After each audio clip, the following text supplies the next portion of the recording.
All right, well, so good morning. Let's begin. So we left off. Today's daf is Ayin Vav. A lot to do today. We left off Ayin Hey Amud Beis. So if you remember again, we left off actually Mamish last line. Davar Acher. We were speaking about the man in yesterday's daf. Davar Acher Lechem Avirim Achal Ish. What does it mean when it calls the man a Lechem Avirim?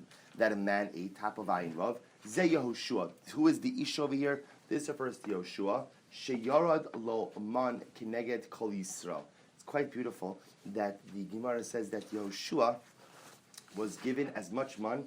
His portion of man corresponded to the portion of all of Klal Yisrael. Obviously, employing a little bit of hyperbole over here. What is Yehoshua going to do with all of that man? But the idea is apparently Yehoshua was privileged to receive an extra portion of man. How do we know this? Ksiv hacha ish. It says over here, ish by lechem avirim achal ish. Ksiv hasam, and it says over there, Kach lachas Yehoshua benun ish asher ruach bo. So it says to Moshe Rabbeinu, take Yehoshua benun, a man whose spirit is within him. So we see again, it says ish over here, and therefore the Gemara assumes that the lechem avirim achal ish, the bread of the nobility, the bread of the angels, was eaten by the man, refers to Yehoshua. So the Gemara says, but ve'ima Moshe, maybe ish refers to Moshe Rabbeinu. After all, the chsiv, v'ha'ish Moshe anav ma'od. It says that Moshe Rabbeinu, Ha'ish Moshe, the man Moshe, was very humble. To which the Gemara says, that's fine, but done in ish me ish, ve'in done in ish me v'ha'ish. Both in general, in making a Gzeir Shava, if possible, we like to use exactly similar words. Only if we can't do that, do we use words that have the same root. So by Yoshua it says ish ish, it says ish, and by Moshe Rabbeinu it says ha'ish. Therefore, we'd rather make the Gzeir Shava from ish ish to ish ha'ish. Shalu will say this is a beautiful Gemara. Really. Shalu Talmidov, even the room became lighter. So Shalu Talmidov asked Rabbi Shimon ben Yochai. So the students asked their Rebbe Rashbi, Mipnei ma lo yarad lahem liyisrael man pam achas b'shana. Well, it's such a good kasha. Why did God have to give us man every single day? Why didn't HaKadosh Baruch Hu just give us man once a year? Give us supplies for once a year. Well, so let's see how beautiful this is. Amar lahem. So Rabbi Shimon ben Yochai said to them, let me give you a mashal. Compared to a king who has one son. Pasuk lo mizonosav pam achas b'shana. The king would give his students an allowance. Would give his son an allowance once a year. Mizonos, he would give him everything he needed once a year. So what happened? How often did the son visit his father? Once a year.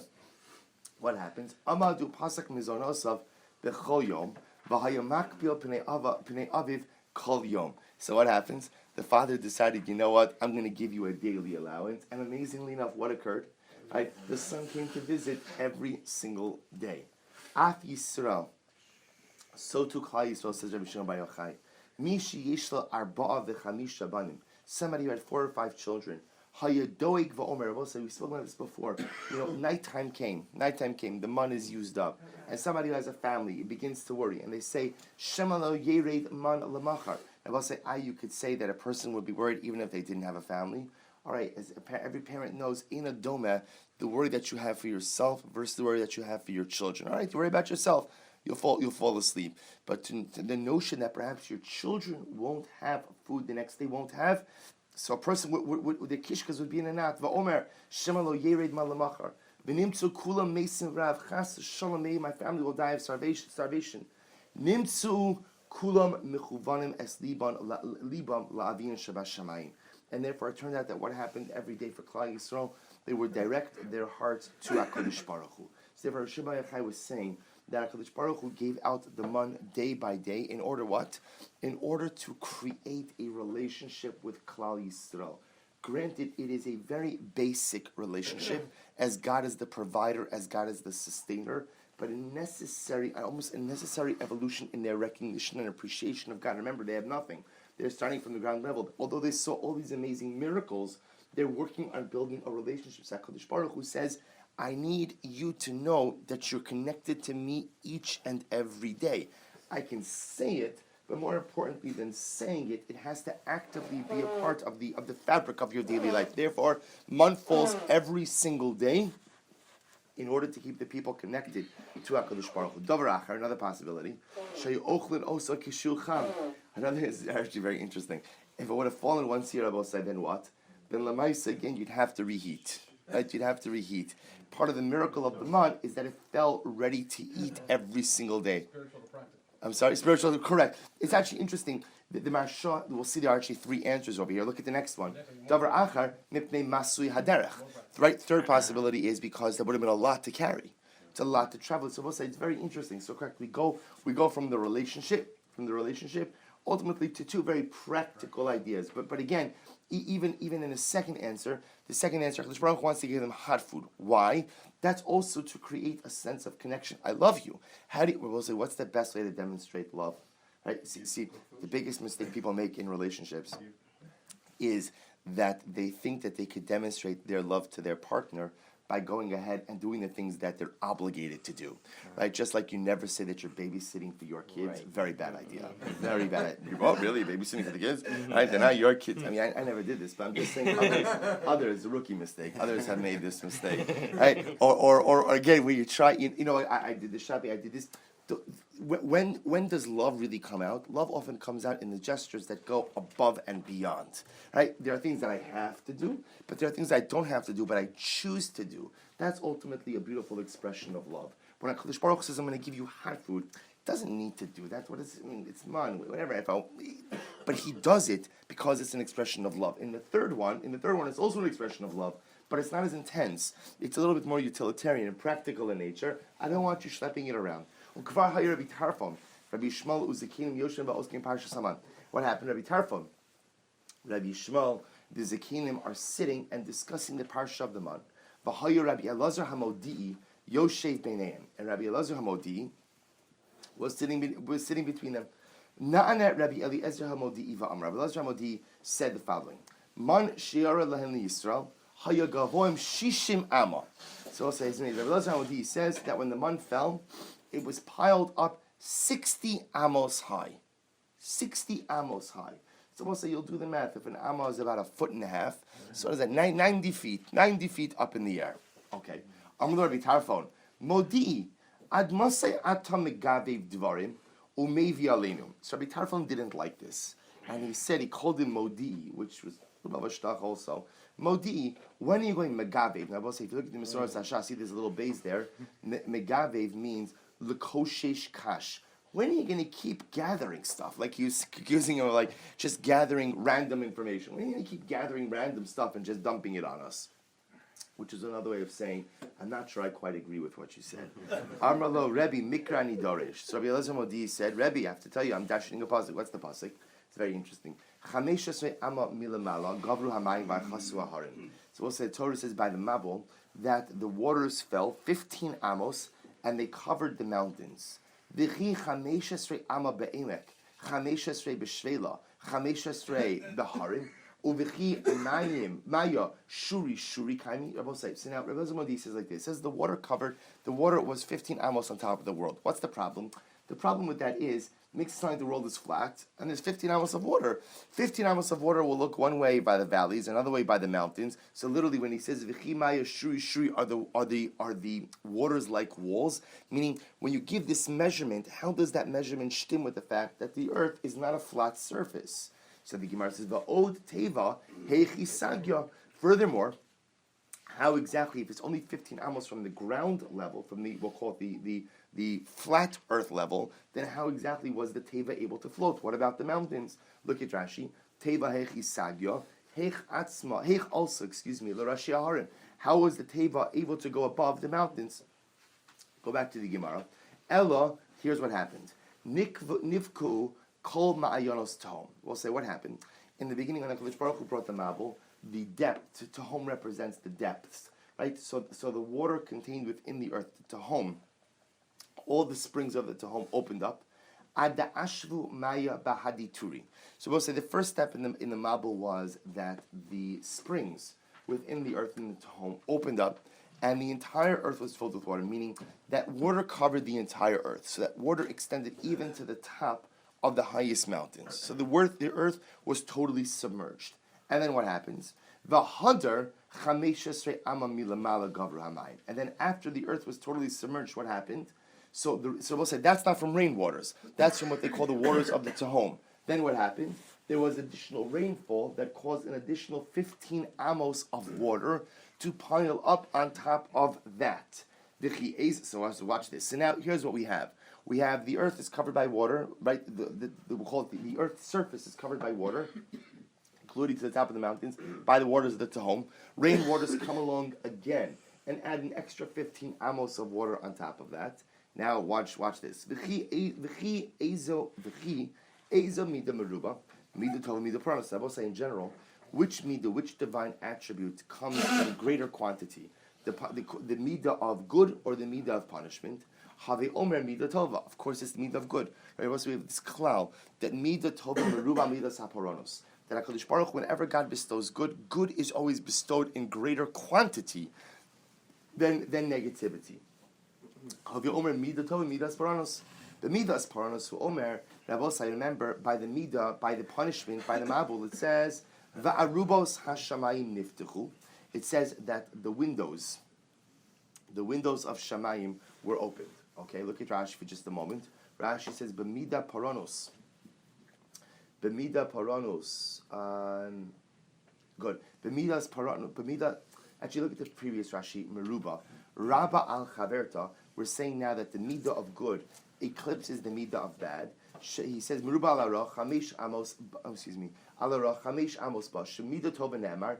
Notzeh chesed la'alafim, ubemidas paranos uomer al shileshim va'al ribeim. So I'll say again, for example, when it comes to the bestowing of good, so the Torah says la'alafim. La'alafim means that HaKadosh Baruch Hu will repay the good that someone does for thousands of generations to come. And yet for the negativity, HaKadosh Baruch Hu only visits that on what? Shileshim and Ribeim. Only third and fourth generation. So we see from here, there's a biblical proof to this idea that midah tova, Meruba al mida poronos. So now the Gemara says the fine. Look at the next Rashi. He says, "B'midas poronos omer va'arubos hashmayim lo yorad mabul el derech shtei rubos." I will say. So the Torah says over here that the flood waters, the rain waters, came from the windows of the heaven. Va'arubos hashamayim niftechu. B'mida tovahu omer, and yet by the midah of good, it says, "Vayitzav." I will say this pasuk is here from Tehillim.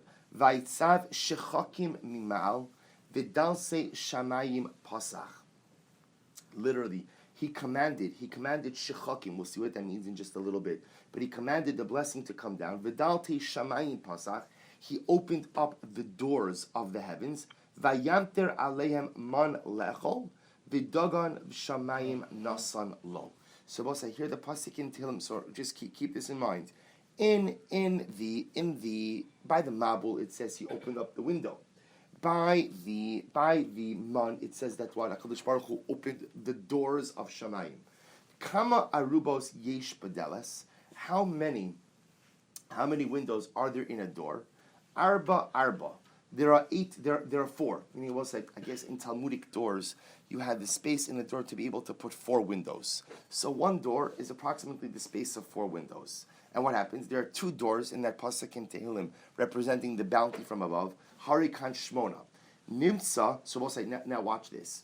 If a window was open in Shamayim, and that allowed the waters to fall down, and they were what? There were 15 amos ultimately of water, of rain. Then Lemaisa again, 4 times that will be the 60. 4 times that will be the 60. That's where again, Harikan Shmona, V'nim Saman Shar Yisrael, Gavoa Shishim Ama.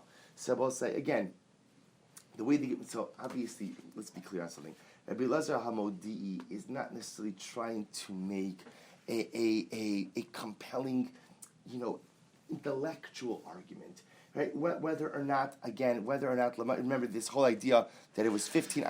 He's trying to make a point. And the point that he's trying to make is, if this is the amount of rainfall that came out of windows in the heavens, can you imagine ultimately the amount of bounty that came out when the doors themselves were open? If the doors were open, you can only imagine what came down. Tanya, Isi ben Yehuda says, Man sheyara lehem liyisrael, hayem miskaber va'ola adshuron osa komal mizrach. So we'll say along the same lines, Isi ben Yehuda says that the man would pile up to the point that all of the kings in the eastern and western kingdoms would see the man. the kings would themselves, they would see the man from a distance. But Shene Emai, the pasuk will say, it's so beautiful.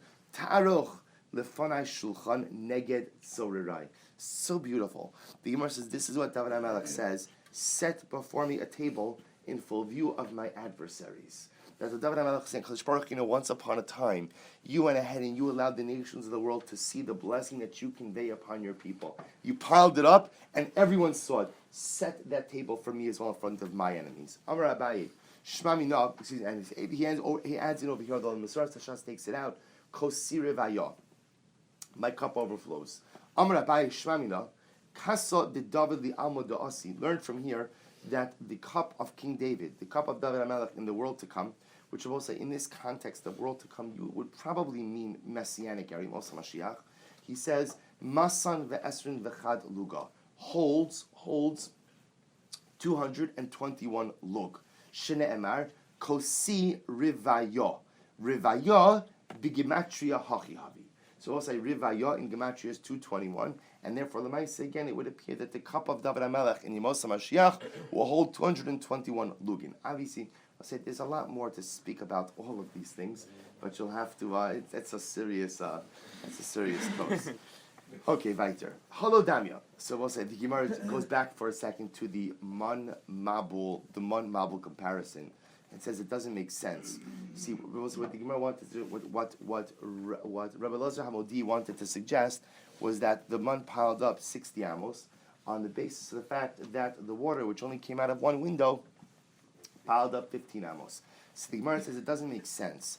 Hasam arba'in yomin, hacha chadashaita. First of all, the rainwater fell over a course of 40 days, and the month fell in one day. Furthermore, hasam lukoli ama, hacha li Yisrael. Both say, see, here's the interesting part. The interesting part is the measurements don't make sense. Meaning, if the waters fell 15 amos, but it was dispersed over the face of the entire world, the man fell in a much smaller space, which means that if it's true that it's falling out of 4 windows, then Lamaisa, it should be piled much higher than 60 amos. So the Gemara says the following. The Gemara says, Rabbi Elazar Hamodi, psicha gamar. To which the Gemara answers, listen, Rabbi Elazar Hamodi is just making a gzeir shava to yield a homiletic idea. Look at Rashi, psicha gamar. Ma psicha hamura ba'arubos hamabul tesvav lebeiz arubos. Just like by the Mabul, there were 15 amos for 2 windows. Af psicha ha'amura bedaltos aman tesvav amal l'chol beis arubos. So to again, I'm sorry. By the way, I said this. I realized I said this wrong before. It's really. No, I'm sorry. I said it right. Right. So therefore, again, what he's saying over here is psicha. He's making gzeira shava. So by the Mabul, it was 15 amos for 2 windows. So to again by the Mun, you have also 15 amos for 2 windows, and you have 8 windows. I'm sorry, that's what I said wrong. It wasn't 4 windows, it was 8 windows. Because, did I say that? Okay, 2 doors, 4 windows each, they're opening up, 8 windows, 60 amos. Okay, thank you. So essentially the Gemara is answering over here is he says psicha. He's making a gzeira shava ultimately between the 2 psukim. And what he is saying is you don't have to get all that caught up in the technical details of this gzeira shava, because I'm just trying to make a point to you over here that the same way the gzeira shava teaches you that the same way that the rain fell in incredible quantities, the mud fell in incredible quantities as well. Asr b'achiyah, we'll say back to the halacha a little bit. Remember the Gemara says, it speaks about the inuyim, the afflictions on Yom Kippur, that one is not permitted to engage the various different activities. So the Mishnah say you can't eat. Hani chamisha inuyin kineged mi. Now, where do we get the idea that on Yom Kippur there are 5 afflictions? So the Gemara says, Amar chista kineged hey inuyin shel. So it says the word inui, affliction, 5 times in the Torah. Uba asor va'ach ba'asor shabbos shabboson b'shabbos shabboson b'hay salachem. Rabbi says, so in each of these psukim that the Gemara discusses, the Torah uses the lashon of inui. The Torah uses the lashon of affliction. So the Gemara understands the fact that the Torah mentions affliction 5 times indicates that what? That Lamaisa there are 5 types of inui, 5 types of affliction on Yom Kippur. But the Gemara says, 1 second. Hani chamisha haba va'anan shisa tanan. But we have 6 in our Mishnah, right? So we'll say again, remember, what did the Mishnah say? The Mishnah spoke about achila, eating, shtia, drinking, rechitza, washing, sicha, anointing with oil, Ni'ilas a sandal, wearing shoes, tashmi shamita, relations. So why are you telling me 5? There are really 6. To which the Gemara answers, I'll tell you why. Shtia bichlal achila. Because eating and drinking are counted as the same. Drinking is not reckoned independently. Drinking is part of eating. The Amarish Lakish minayin shtia, minayin shtia she bichlal achila. Because Rish Lakish says, how do we know that in general that drinking is included in the is included in the concept of eating? So the Gemara says, Shneimar v'achal lefnei Hashem Elokecha. The Torah says you shall eat before Hashem your God. Ma'aser degancha tiroshcha v'yitzarecha. The Bible said this is by Ma'aser Sheni. So by Ma'aser Sheni you have to take your tithe and what? You have to eat it in Yerushalayim. So what does the Torah say? You shall eat before Hashem your God the Ma'aser of your grain, your tirosh. Now we'll see what tirosh means in just a little bit. And yitzrecha. So Gemara says tirosh chamruhu. What is tirosh? Tirosh is wine, and yet what do you see from Rabbosai? Vikari leva achalta. So the pasuk says you shall eat, and we see eating includes the consumption of wine. So the Gemara says, 1 second, Mimaya, how do you know that? How do you know that tirosh means wine? V'dilma da'achli al yedei anigron. Rabbosai, maybe when it talks about the consumption of wine over here, it means that you're eating the wine in anigron. Now what's anigron? The Amarava bar Shmuel anigron maya desalka. Anigron is water of cooked vegetables. Well, so I guess like a vegetable soup. If you look at Rashi for just a moment, Rashi says anigron min ma'achol. This is a type of food. Shinosnin bo yayin. They used to put wine in it. Ubekam makomo shaninu betosos anigron va'asigron shinosnin bo yayin b'shem. We'll say, look at the next line in Ragi Gemara. So anigron mayin de silka. Anigron ultimately is water in which vegetables were cooked. Achsigron mayed de kulushalki. And achsigron is similar, and it includes all different types of cooked vegetables. I will say what is interesting over here is the following. The Gemara is suggesting maybe when we speak about the eating of wine, it's how you're putting the wine into this anigron. And I will say, so what is the anigron? What is it essentially? It's soup. So it's liquid. But here's what's interesting: you don't drink soup. You eat soup, right? I don't think so. I don't think people say they drink soup. Mm-hmm. People say they eat soup. So soup, although it's a liquid, is consumed. It's achila. So Gemara is suggesting maybe when the Torah speaks about consumption by wine, it's speaking about wine, and people would often put wine into this vegetable soup. It can fill you up. I mean, what? Wine can fill you up too. Mamish. It's like a meal. It's like a meal, right? Are you on this liquid diet? It's okay. There's going to be a support group that's going to be after the shir. So the Gemara is suggesting over here that maybe when it speaks about eating of wine, it's eating of wine in anikron. So the Gemara says, you're right. Rav Yaakov says the truth is, we learn out the fact that drinking is included in the act of eating from the following pasuk. The pasuk says, you shall, there's also by money, there's also by Meiser Sheni, that if you take your Meiser Sheni and you redeem it with money, Lemaisa again, you can go ahead and redeem it for whatever you want. Babakar ubatzon, bayayin ubashechar. You can go ahead and use it for whatever you want. Bakar, tzon, yayin, shechar. So what do you see from here, Abosai?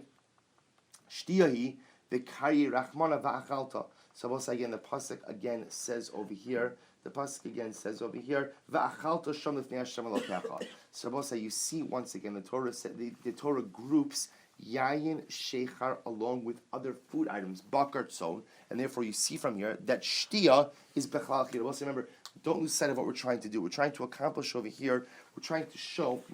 We just said before that the Mishnah lists 6 different inuyim. But yet, the Gemara said that there are really only 5 different types of affliction. How do we reconcile those two? Simple, we want to say that shtia is bichlal achila. That drinking is under the umbrella of eating. So now we have to demonstrate this. So the Gemara is suggesting over here in the Meiser Sheni pasuk, the fact that the Torah groups together eating and drinking and calls that all v'yachalta lifnei Hashem Elokecha indicates that what? That l'maisa, again, the act of eating, the act of drinking is included in eating. So the Gemara says, why don't you say I maybe same thing over here, that you're eating it with anigron, to which the Gemara says, sheichar ksiv, midi demeshkar. No, because the Torah says sheichar. And sheichar, what Rabbosai? Sheichar is something that it could intoxicate a person. And what's interesting, Rabbosai, is the assumption is that wine that is drunk within food, like in anigron or oxygron, does not intoxicate. So the fact that Torah is saying has the ability to intoxicate indicates that it's being consumed in its own original form. Versus 1 second, the Dilma, the Vela Ki'ilis. I will say, maybe it's referring to, this is interesting, there were these Ki'ilis figs. So Ki'ilis figs apparently had a type of intoxicating effect when you ate these figs. So maybe if you're going to tell me that we're talking about food that can intoxicate, maybe it's not wine, maybe it's Devela Ki'ilis. Desanya, Achol Devela Ki'ilis, if you ate, this is about talking about a Kohen, if you ate Devela Ki'ilis, or Shasa Dvash, or you drank honey, or Chalav, or you drank milk, the Nichnas Mikdash Chayiv. And you went into, I was saying, what it really means over here is, you went into the Mikdash and you did the Avodah. You did the avoda, you're chayiv. We'll say, what are you chayiv for? L'maisa, again, you'd be chayiv for, sacrificing under the influence. It's an SUI. SUI. You can get right. So what happens? So the idea over here is that these items have the ability to intoxicate. It's actually interesting. Milk also fascinating. Again, it could be that their processing was different. It puts you to sleep, right? It puts you to sleep. So the Gemara also understand that nobody's drinking skim milk in those days, right? Mamish, this was like the real. This was like it's probably whole milk plus. It's probably more like cream, if anything else. So Gemara says the following: Ella Yolif Sheichar. So we'll say, remember, we're still trying to figure out. So how do we know that shtia is bechlal achila?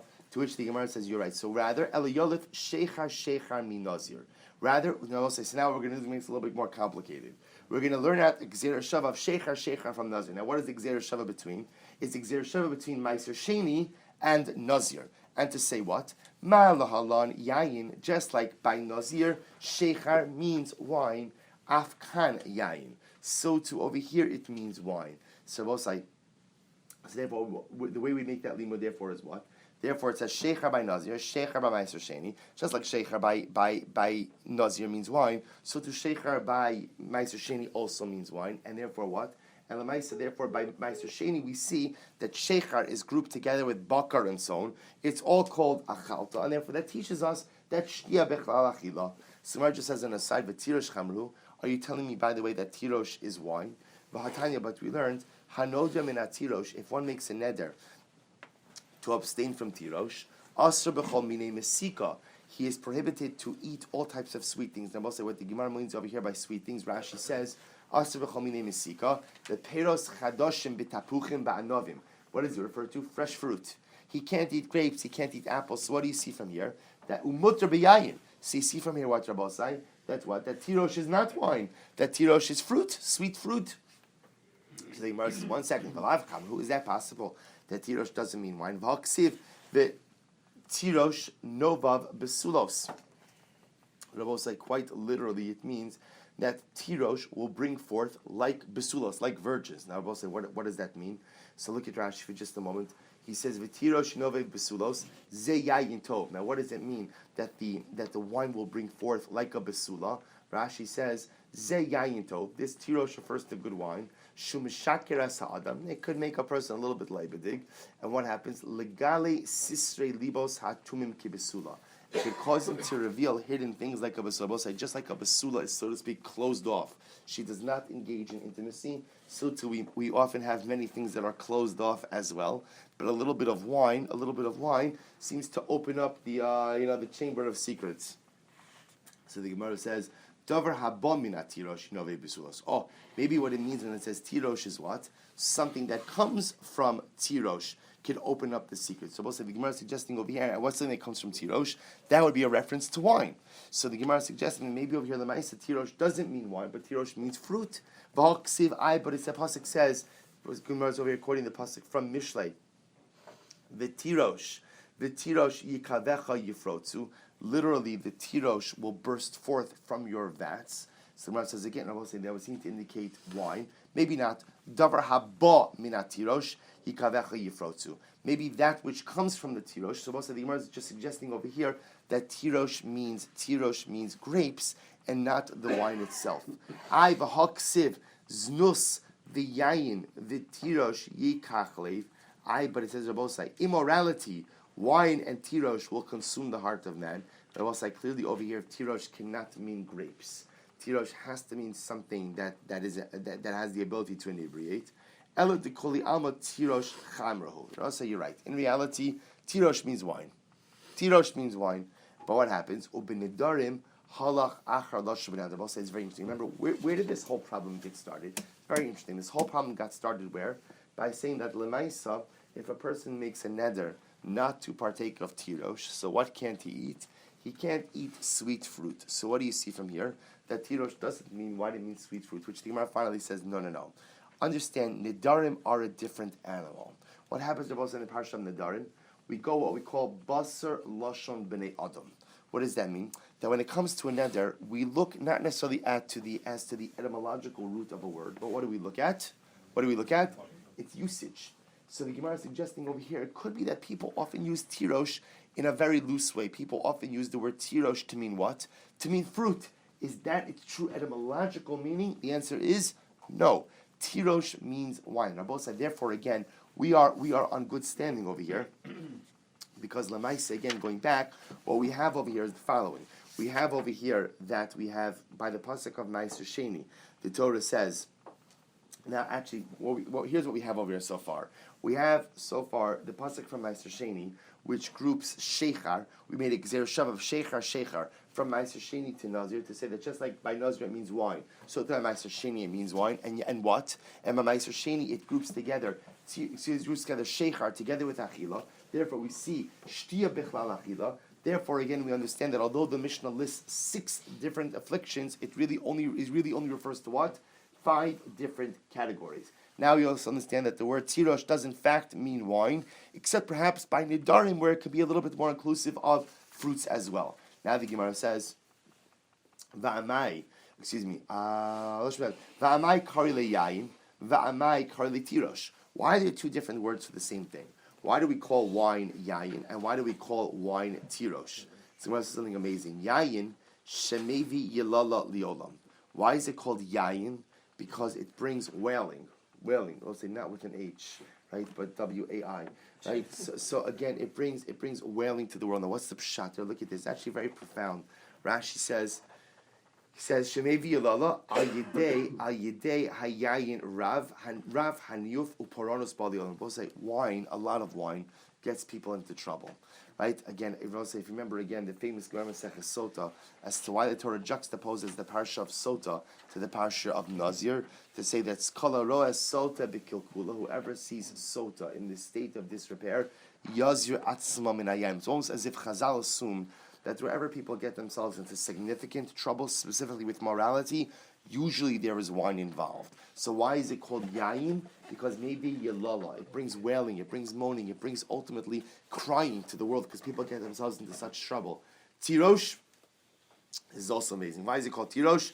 Shakala miskarebo naaserash. Rabbi said this is amazing because anyone who gets too drawn after the wine will become poor. Rabbi said, what does that mean? That chas v'shalom person becomes too addicted to the wine, too addicted to the alcohol, they can chas v'shalom spend all of their money feeding that habit.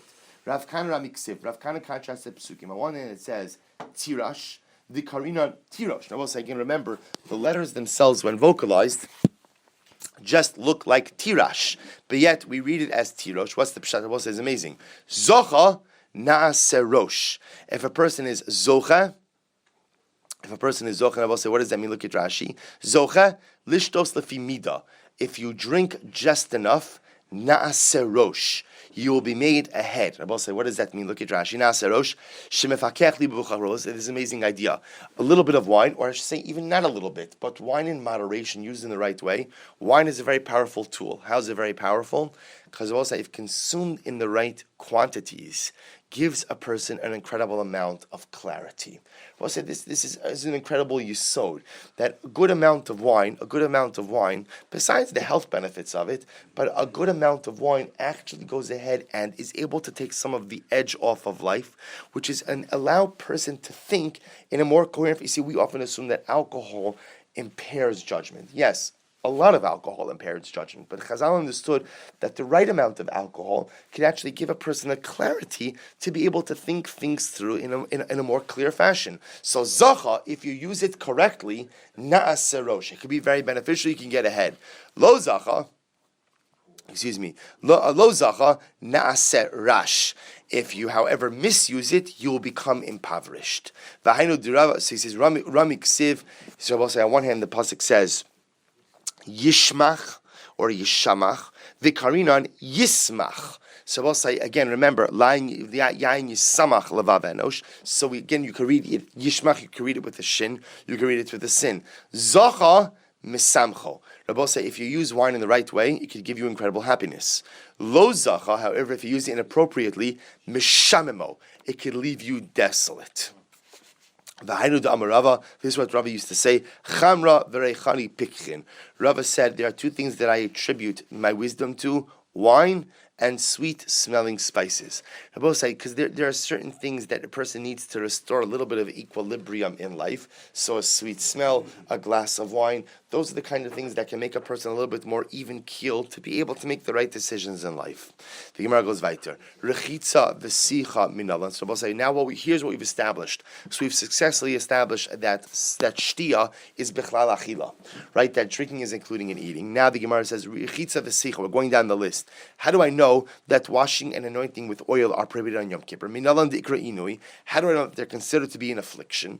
T'chsiv lechem chamudos lo achalti ubasar vayayin lo ba'elpi v'soch lo sachti. Rabbi say this is by Daniel. So Daniel is saying that while he was in the king's palace, he denied himself certain pleasures. My lechem chamudos lo achalti. What does it mean? I didn't eat lechem chamudos.